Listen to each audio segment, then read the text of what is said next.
فراقرة براكي رهاي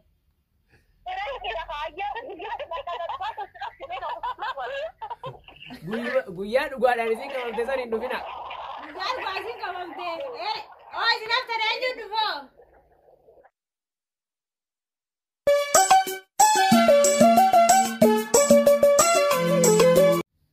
Assalaamu alaikum warahmatullahi hordoftoota killeetuu arramaal qabatanii nu dhiyaata yoo kan jettan taate piraankii eenyurratti hamdituu eenyuti Hamdituu yaa.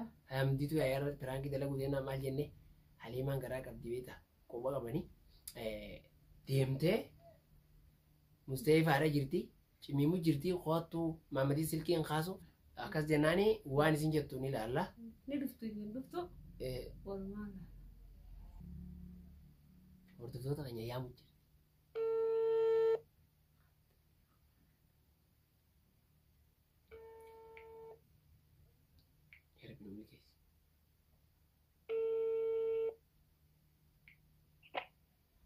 Hamditu. Salaam alaikum. Akkami jirta? Jirra kun alhamdulillah. Eessa jirta?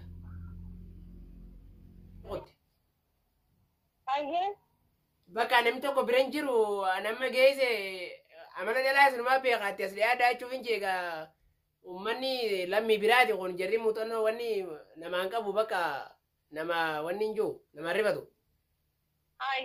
Akkam jirti silaa isin maaltiin qaalichi?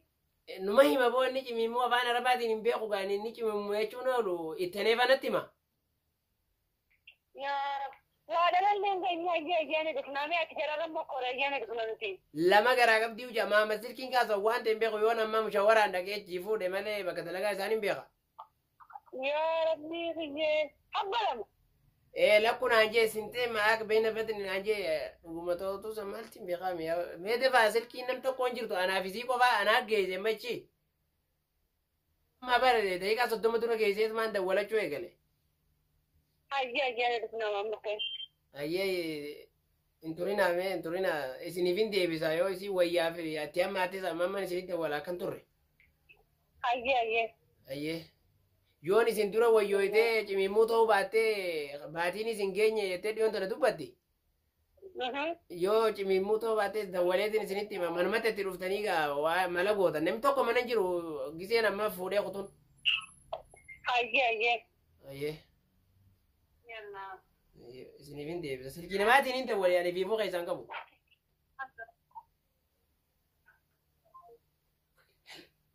Irraa daleedeeti. Irra daleede isin amma dhugumaan kaatee dasa gurutte xiqqoo jeetiin isin iddoon dala kanatti dubbattiin jeen xiqqoo shuteenya daleede irra tananaa laayikii kumta karkachuu qabdi yuutumni killee tuubii tuuma xiqqaa ta'e kumta kammoo dirqama godha silaan nuti kun kudhanis numa feena laayik numa feena eesanii oli jabaadhaa jechuudha laayikiin tuni beekati.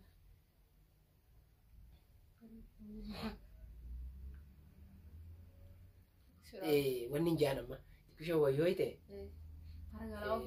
mana nagahee sinaan jettee kan karaa manaa ofu jira abdichillee hin baasii jee.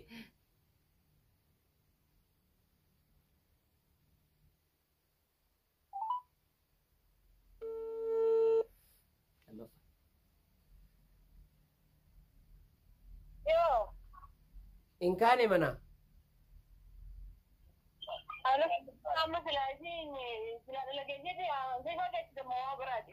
Hin beeku qaalichi gisee garii baasin majaa gisee garii adeemtu fayyuu jirtii naan jaa hin beeku ani cimimuu saatu wallaahi hin beeku ani ma dhukkuba. Na dhukkuba jetteetuma silkii maamadii na jalaan kaasu tefaa na koottaa jettee feerusaanis qe'een jirtu. Jilba kana rafarra fiiti asin qe'ee kara sabayin kan namu seefaa tokko geessi. Sanii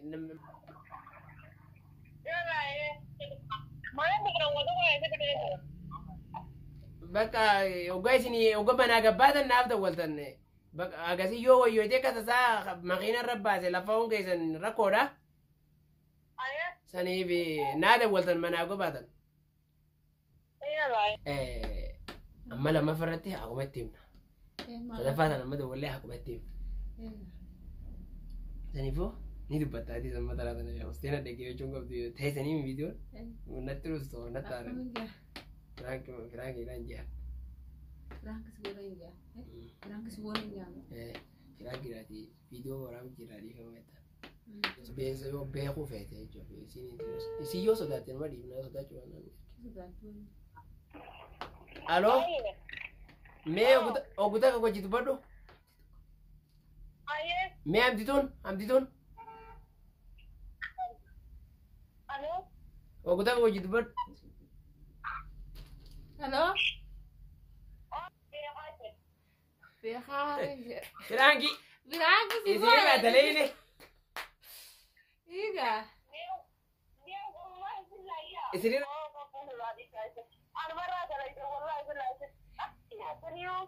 Almarraa dalaydanii maaligaa dhiifama gaafa dura. ammati dhiifama ni ribattanii mi.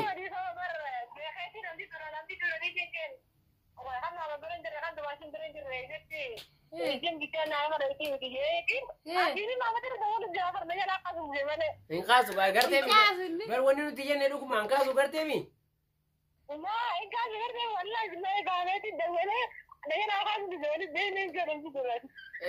Saniifuu amma firaanki taatanii jirtan. Firaanki taatanii jirtanii dhiifamaa jaa.